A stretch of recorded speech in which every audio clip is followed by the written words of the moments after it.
Very pleased to have the commissioner of the Big Ten, Kevin Warren, with us. And Kevin, let's start with this. This is the first time that the Big Ten Media Days have been held here in Indy. We've seen them in Washington, D.C. We've seen them in New York City, coinciding with the Big Ten tournaments being held there. But this is the first time you've done it in Indy. It's the first time you've done the men and the women together. Let's start with the location. What made you decide to bring it here to the site of the tournament this year? I thought for that reason, one, because this is the site of the tournament, for us to be able to come back here. I mean, we had so much success with the football media days, and it's something special as a former student athlete to be on site. And it's nothing like being on the field or on the court. That's just special. And sometimes being in a hotel is okay for media days, but I just thought from where we are and coming out of the pandemic and trying to get back to some normalcy in our life and to be able to get our student athletes back together. So I thought it was a perfect time to have it here in this location. And just give people a little sense of behind the scenes, because all they're going to see watching TV is this, although we took some shots beforehand that we showed people of the gaming they've got set up for them to, whether it's shooting hoops on a pop-up shot or playing video games. But I was in the locker room earlier, and you got the jerseys for each player. It's an NBA or WNBA locker room. I mean, some of the different touches that you guys came up with, give people a sense of what those are. Yeah, I mean, all the credit goes to our Big Ten staff. I mean, they've done an incredible job. But, you know, I'm a big believer about field trips. I mean, really. I mean, I think about some of the greatest educational experiences that I was able to have, not only in elementary school, high school. I still to this day remember as a freshman at the University of Pennsylvania, my dad came to visit me,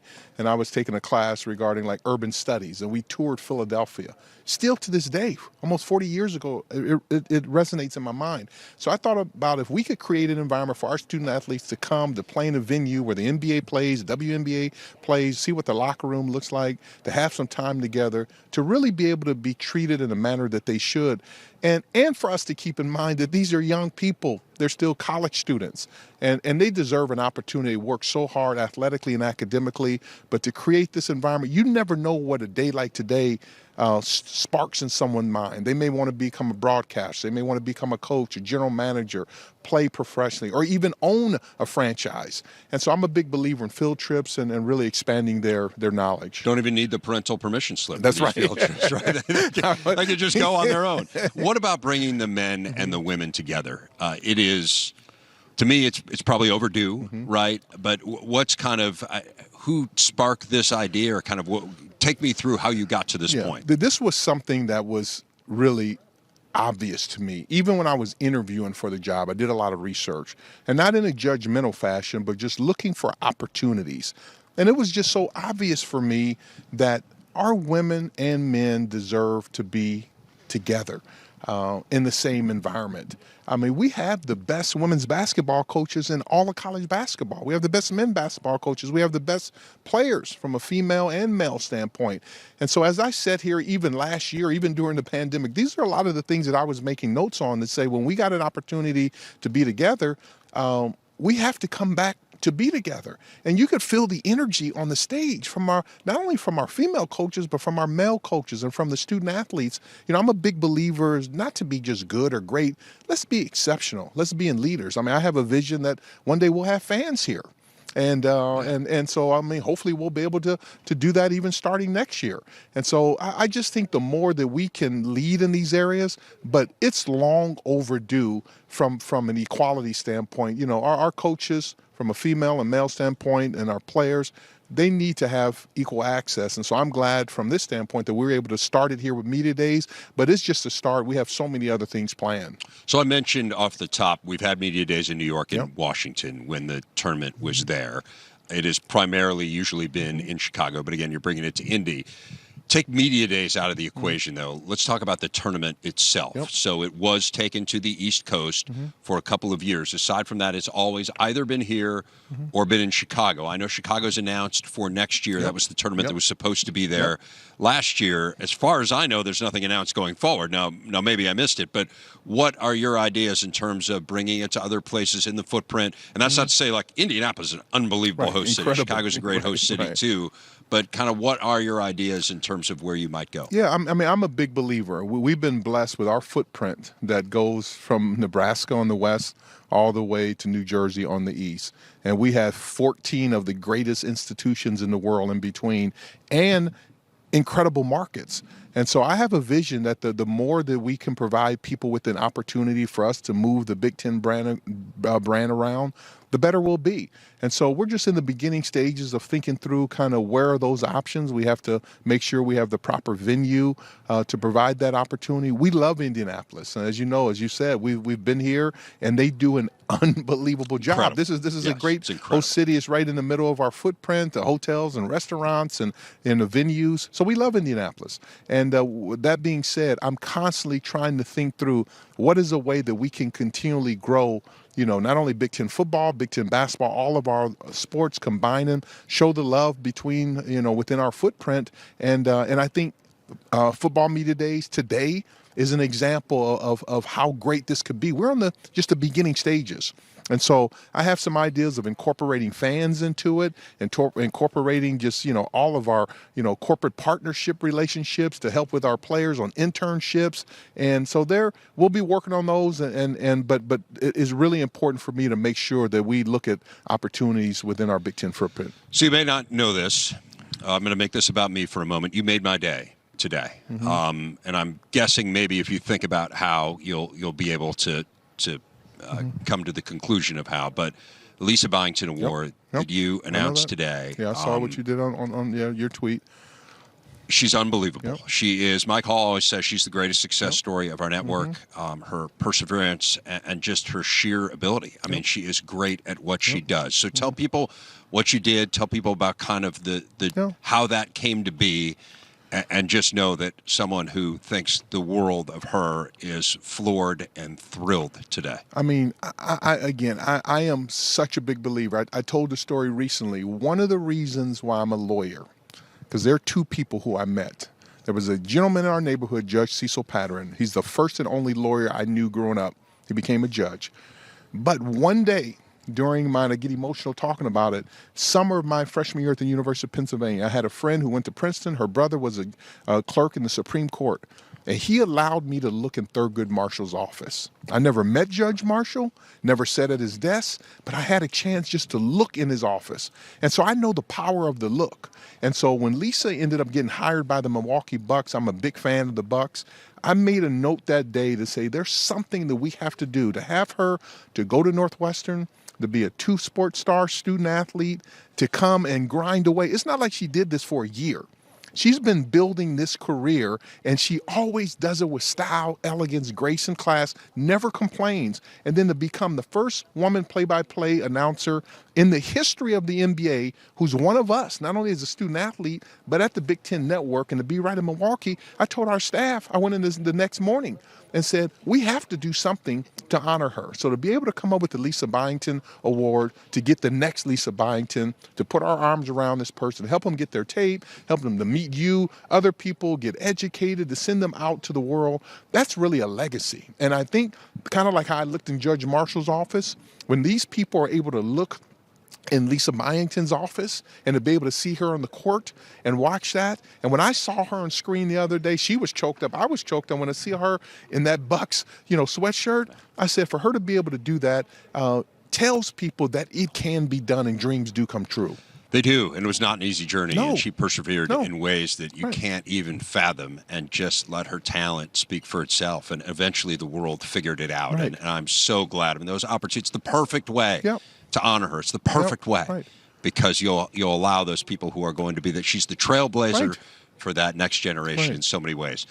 I want to ask you about a couple other things. First of all, Big Ten football. You've been out and about. I mean, you've been everywhere. I was saying to you, every Every time I turn on the weekend. TV, you're there, which is Right. wonderful, because I know that is such a huge part of Right. what you want to do. You want to be there with student athletes and understand their world and be out there and be at the schools.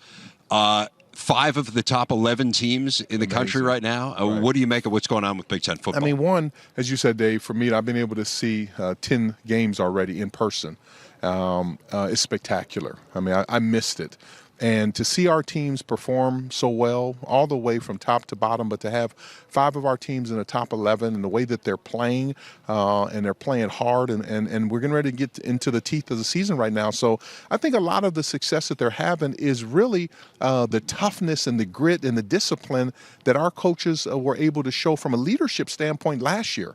Last year was an easy year to kind of complain and go through a lot of different issues. We had our coaches and our players who stood tall. Our athletic directors, our chancellors and presidents, our senior women administrators, our faculty athletic representatives, our fans. And I know it was hard. And one of the reasons why I was so confident that we were doing the right thing, looking out for our student athletes, is because the message that is sent to them is that we care about you. And I think that discipline and that toughness last year carried over into this year. And then they were able to have spring football, and they've been able to stay healthy. Everything matters and everything means something. So they're playing well, they're coaching well. And I'm just hopeful that our student athletes stay healthy, and it's going to be an interesting stretch down here. And we'll be back here in Indianapolis for the Big Ten championship game, but then also the national championship. So I'm just hopeful. That's why we had media days there, that our teams can keep playing well, that hopefully we'll have 2 teams in the college football playoff, and hopefully we have a team who is crowned the national champion. You mentioned the college football playoff, so there have been discussions about expanding the playoff. They kind of decided not to hold the vote here over the last couple of weeks and continue to explore the issue. I know you have said the Big Ten believes in expanding the playoff. What's right for the Big Ten, do you think? And what's right for college football at large in terms of how much you expand? Is it 6? Is it 8? Is it 12? Where does this go? Well, you hit the nail on the head. I mean, I personally believe in college football expansion. The Big Ten believes in it. The biggest thing for me is that it's good, better, best. What's the best time for us to do it? And we have to keep the student athletes at the center of our decision-making process, their health and safety, the academic calendar, the potential length of a 17-game season for some schools. What does it do for spring football the next year? Potential injuries, the opportunities, winterization of our stadiums, here in the Big Ten footprint. I'm all for expanding college football playoff to providing our student athletes with a chance to win a national championship. But I think we need to be very methodical, and that's what we've been doing. We've been talking, we've been meeting a lot. We still have 5 years left on the agreement, but we need to be very methodical to do it in the right time, in the right manner. And so I've been very pleased. I've been able to talk to all of our head coaches, all of our athletic directors, our chancellors and presidents. I've talked with our SWAs and our FARs. I've talked to current student athletes, former student athletes, to really get information. Everyone's for it. Now it comes together. When do we do it? How do we do it? How do we put it together? And from a good, better, best standpoint, what's the best timing and opportunity for us to expand the college football playoff? Do you have a sense of when we'll know? I really don't. I know we're organizing some meetings in October. We had meetings in Dallas last month and meetings in Chicago. We'll get together in October. I think we'll be busy here between now and the end of the year with all the other things we have going for us in college sports. It's great. I mean, it's great to have an opportunity to even have these discussions. But I know from our standpoint, from the Big Ten, we are going to be very methodical. We're going to be very student-athlete centric and make the right decisions, because I want to feel good when we expand. When that happens, to whatever number that is, it needs to be the right way, and I need to make sure it's for the right reasons. You mentioned being student-athlete centric. NIL was certainly part of that, and again, another thing that it feels like has been a long time coming. And it was interesting to hear Andy and Stephen talking just a few minutes ago and saying that NIL might have been an impetus for some of these young people to come back and play another year of college basketball. How do you feel about the way that it has been implemented to this point? I mean, I think so far so good. I said it earlier in the year. 2021 is an inflection point for college athletics, and from an NIL standpoint, from the Austin case, from the alliance that we formed with the Pac-12 and the ACC, from college football playoff discussion, all of these different things. But it's time. And then when you add on the social justice issues and gender equality, but it's a blessing to be in a position to even talk about this, because I think we're going to look back 10, 20, 30, 40 years. I visualize me somewhere on some beach with some bunch of grandkids around me asking me questions. Grandfather, what was it like in 2021 you had to deal with these issues? And when you see days like today, and you see these coaches walk on the stage, and you can just feel it. And our student athletes here, both from a male and female standpoint, it tells you that we're on the right track. it's time. It's time for a lot of different things in college athletics and in the world. And I'm just blessed and honored that I'm a part of it every single day. You got a lot of work to do before you hit that beach. Yeah, that's right. A lot. Yeah. But this has been a really good year. I'm thrilled for you. The Alliance, I know, is big for you, and just getting out and being there and being a part of this after what was a challenging start to your tenure, not being able to go out and to see these campuses and to meet with these coaches and administrators and student athletes. Kevin Warren, always a pleasure. Dave, always. The student athletes are starting to file in. I appreciate you, and again, so happy for Lisa, and just thank you for everything you've meant to her in this network and our conference. So it's a pleasure to be here today and be back in Indianapolis. Awesome. Great to visit with you, Commissioner, as always.